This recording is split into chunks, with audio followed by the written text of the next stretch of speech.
Madam Chair, members of the committee, thank you for the opportunity to testify in support of House Bill 2371.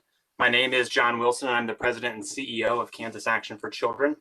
And our goal is to make Kansas the best state to raise and be a child. And I should also say I'm a member of the Governor's Education Council and the Kansas Children's Cabinet and Trust Fund.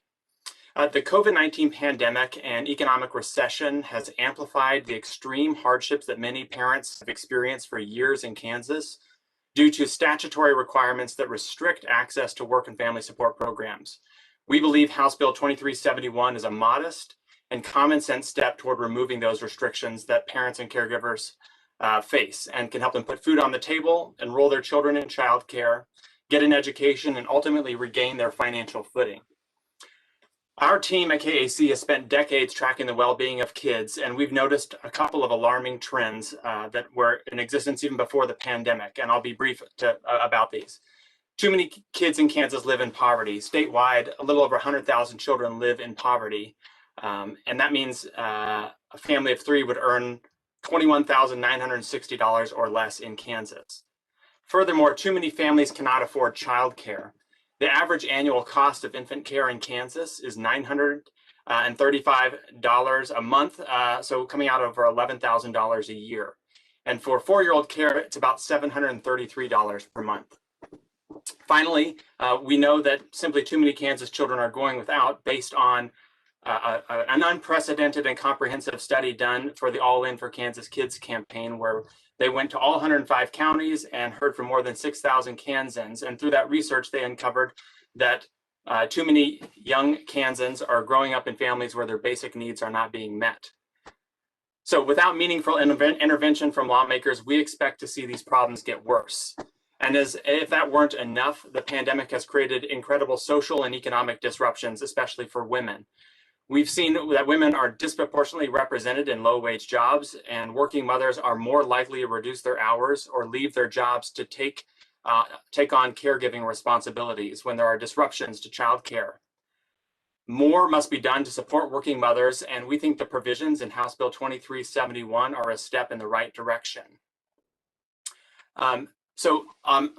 Jesse's already done a terrific job laying out the components of this bill, but I just want to highlight a couple of things. The first component of the bill is that it eliminates child support cooperation requirements for the food assistance program and the child care subsidy program.